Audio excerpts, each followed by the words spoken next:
Zero था, और इसमें क्या तैयारी है जो ये साल लगभग जीरो हो जाएगा, तो 2 बजट हो गए, तीसरा बजट है सरकार का। तो आखिरकार जमीन पर क्या है? और माननीय मुख्यमंत्री जी कहते हैं बेरोजगारी दर 4% है, अतः नियंत्रण में है कहते हैं। मेरा निवेदन है सरकार से कि अगर ये आंकड़े ऐसा कर रहे हैं, दे रहे हैं, तो अपने आर्थिक सलाहकारों से राय ले लें, जिससे स्पष्ट हो जाए कि अनएम्प्लॉयमेंट रेट की बजाय एम्प्लॉयमेंट रेट बेरोजगारी का सही सूचक है। कम से कम इस सरकार ये बताए कि बेरोजगारी का सही सूचक क्या है, अनएम्प्लॉयमेंट रेट या एम्प्लॉयमेंट रेट। अपने भाषण में जब जवाब दे सरकार तो ये बात कहे कि अनएम्प्लॉयमेंट का सही सूचक अनएम्प्लॉयमेंट रेट है कि एम्प्लॉयमेंट रेट है, और अनएम्प्लॉयमेंट रेट में केवल उन लोगों की संख्या ली जाती है जो काम करने के इच्छुक हों, और एम्प्लॉयमेंट रेट में पूरी संख्या ली जाती है। इसलिए कम से कम सरकार इसको स्पेसिफिक बताए कि आखिरकार सरकार में क्या स्थिति है नौकरी और रोजगार की। किसान की आय दोगुनी की बात, क्या किसान की आय दोगुनी हो गई? क्या एमएसपी मिलने लगा? आपने बजट में भी और गवर्नर स्पीच में भी इन बातों को डाला है कि हम किसान की लाभकारी मूल्य दे रहे हैं। क्या सरकार एमएसपी देगी? क्या डबल इंजन सरकार एमएसपी किसानों को उपलब्ध कराएगी? और वो इंफ्रास्ट्रक्चर कहां है जहां आप एमएसपी उपलब्ध करा सकें? अगर आपको किसानों को एमएसपी दिलानी तो उसके लिए इंफ्रास्ट्रक्चर क्या है? आपने इंफ्रास्ट्रक्चर क्या तैयार किया है? जो मंडी चल रही थी वो बंद कर दी, और कई मंडियों को जो बनाया जा रहा था बड़े पैमाने पर, उन मंडियों के लिए बजट क्या है?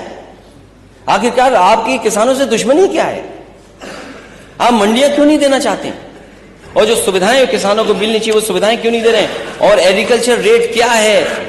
क्या हमारी एग्रीकल्चर रेट डाउन नहीं जा रही है? और शिक्षा का स्तर में क्या बात करूं? शिक्षा के स्तर पर यूनिवर्सिटियां बन रही हैं, यूनिवर्सिटी के वीसीज अपॉइंट हो रहे हैं। हालांकि हम लोगों ने कई बार पूछा है सरकार से कि ये सरकार बताए कि आखिरकार 46 में 56 वाली कहानी क्या है, लेकिन 46 में 56 वाली कहानी नहीं पता लग पा रही है। और मैं तो कहूंगा कि कभी कभी हमारे साथी वो भी 46 के 56 वाले चक्कर में फंस जाते हैं। मैं केवल ये कहना चाहता हूं कि उत्तर प्रदेश में जो वाइस चांसलर्स अपॉइंट हुए हैं, 34 की हमारे पास सूची है। 34 में पीडीए कितना है? 34 में पीडीए कितना है? कम से कम सरकार जब जवाब दे तो ये on the floor of house ये बात आ जाए, जनता भी उत्तर प्रदेश की जान ले कि अगर 34 वाइस चांसलर अपॉइंट हुए हैं तो 34 में पीडीए कितने हैं, और फिर जो वाइस चांसलर अपॉइंट हुए हैं वो किसको अपॉइंट कर रहे हैं, उसकी भी सूची क्या है। समय समय पर लोगों ने आवाज उठाई, लेकिन सच्चाई सामने कभी नहीं आई। कम से कम सरकार ये बात बताएगी कि उसकी सूची में सच्चाई क्या है, पीडीए कितना है उसमें। और अगर एक एक यूनिवर्सिटी का बता दे सरकार तो इससे अच्छा और क्या खुशी की बात हो सकती है। मैंने पढ़ा अखबार में कि अब तो सरकार, अखबार नहीं, सरकार की तरफ से जानकारी मिली कि अब बच्चे इजराइल तो जाएंगे, रशिया और जर्मनी देशों में भी जाएंगे। सोचो, बच्चों को आप वॉर जोन में भेज रहे हैं, यही आपके पास रोजगार के अवसर हैं। आप बच्चों को वॉर जोन में भेज रहे हैं। और जिस यूनिवर्सिटी में आप बात कह रहे थे वो यूनिवर्सिटी आखिरकार किसने बनाई थी? कॉलेज को यूनिवर्सिटी का दर्जा अगर किसी ने दिया तो समाजवादी लोगों ने दिया। तो जो 46 में 56 वाली बात है वो भी आ जाए और ये भी बातें आ जाएं।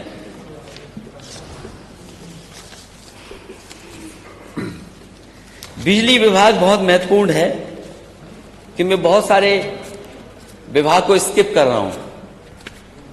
मैं सीधा बिजली विभाग पे आता हूं। मैंने पहले भी पूछा, फिर मैं जानना चाहता हूं सरकार से, ये सदन जानना चाहता कि आखिरकार बिजली के कारखानों के लिए आपने बजट का इंतजाम कितना किया है और जो बजट दिया है देरी किस बात की है? और दिल्ली से कौन सा नया प्लांट मिल गया आपको? एटा का जवाहरपुर परियोजना अभी तक चालू क्यों नहीं हुई? समाजवादियों ने हरदुआगंज में सरकार में उसका शुरुआत कर दी थी। ललितपुर की परियोजना को आगे बढ़ाया, निवली लिग्नाइट की परियोजना आगे बढ़ाई, इलाहाबाद में आगे परियोजना बढ़ाई, और भी जो भी बिजली बन सकती थी, बिजली के कारखाने बनाए जा सकते थे, दिल्ली के सहयोग से और उत्तर प्रदेश की अपने संसाधनों से, उन सब को आगे बढ़ाया। आखिरकार ये सरकार क्या कर रही है 7 साल से? और 7 साल में नया प्लांट कौन सा आप लेकर के आए दिल्ली से?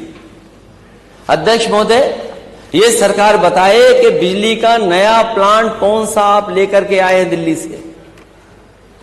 अगर एक भी नया पावर प्लांट लाए हो तो बता दें। और जो बढ़ी है कैपेसिटी वो समाजवादियों की सरकार की बढ़ी हुई है। एक्सप्रेस वे वाले में बोल ही चुका हूं,